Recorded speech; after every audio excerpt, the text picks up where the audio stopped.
নমস্কার, কেমন আছেন সবাই? প্রবাসে ঘরকন্যা একটি ভ্লগে আপনাদের স্বাগত জানাই। ভাজবো একটুখানি পালং শাকের বড়া। রবিবারের বিকালে একটুখানি পকোড়া খেতে, একটু চপ খেতে ভারী ইচ্ছা করে। হাতের কাছে তো এইসবের দোকান থাকে না, তাই এখন এটাকে সপ্তাহে একদিন করে করেছি যে আমরা একটু ভাজা পোড়া খাবো। তো পালং শাকের বড়াটা এরা সবাই খুব ভালোবাসে। অনেকটা পালং শাক নিয়েছি আর ওটাকে খুব ভালো করে নুন দিয়ে চটকে মাখিয়ে নিলাম। পালং শাকটা পরিমাণে কমেও গেল আর অনেকটা বেশ জলও বেরিয়ে গেল।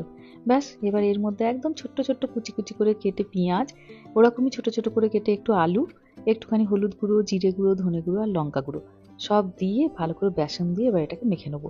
এক ফোঁটাও কিন্তু এটাতে জল ঠেকাবো না।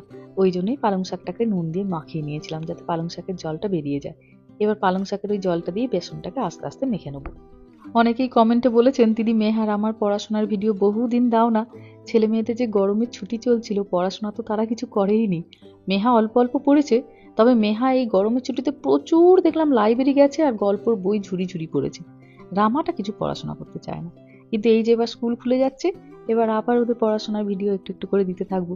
মেহা সিলেবাসে কি আছে, রামাকে কি পড়াচ্ছে, কি কি এখানকার স্কুলের নিয়ম কানুন, সমস্ত কিছু। এগুলো হয় খুব তাড়াতাড়ি বড়াগুলো, জানেন। একটু আঁচটা কমিয়ে নিয়েছি, আলু ছিল তো, যাতে আলুগুলো সেদ্ধ হয়ে যায়, একটু কমিয়ে নিয়ে ভেজে নিলাম।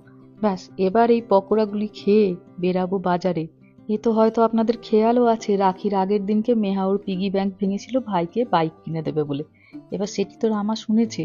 আজ দুদিন ধরে বাড়িতে ওই একটাই কথা ওর মুখ থেকে বেরাচ্ছে, when we are going market. আজ রবিবার, বিকেল এখন 4টে। দুপুরের খাওয়া দাওয়া সকলে হয়ে গেছে। কাল বাদ দিয়ে পরশু থেকে বাচ্চাদের খুলবে স্কুল। কোথা দিয়ে যে কেটে গেল 2-2.5 মাস গরমের ছুটিটা। মেহা এখন প্রচন্ড ব্যস্ত কোন কোন টিচারও পেয়েছে তা দেখার জন্য। নতুন বছর স্কুল শুরু হওয়ার 2-3 দিন আগের থেকেই স্কুলের ওয়েবসাইটে দিয়ে দেন কোন বাচ্চা কোন টিচারকে পেয়েছেন, তার ক্লাস টিচার হিসাবে, তার রুম নাম্বার কত। আর মেহার যেহেতু এখন বড় ক্লাস, মেহার এখন প্রায় 5-6 জন টিচার।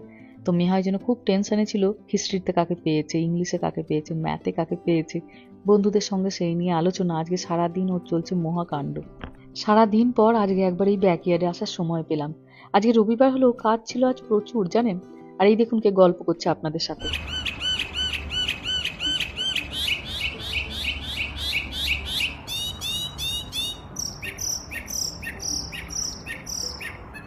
বাঙালির ছেলে রবিবার দুপুরে হালকা মাংসের ঝোল দিয়ে ভাত খেয়েছে, দিয়ে আজকে এই সোফাটিতে একটু শোয়। আর একটা সেই 60-এর দশক 70-এর দশকের সিনেমা চালায়, দিয়ে সিনেমাটি চালিয়ে এখানে আস্তে আস্তে সিনেমা দেখতে দেখতে ঘুমিয়ে পড়ে। কিন্তু বাদসাধে এখানে একটি ফ্যান নেই। শীত হোক, গ্রীষ্ম হোক, বর্ষা হোক, ওর বাবার মাথার সামনে একটি ফ্যান ঘোরা খুব দরকার। ওই ফ্যানের গুড়গুড়ে আওয়াজটাতে ওর বাবার ভারী ঘুম হয়। কিন্তু একতলায় আমাদের ফ্যান নেই, ওই জন্য এই ছোট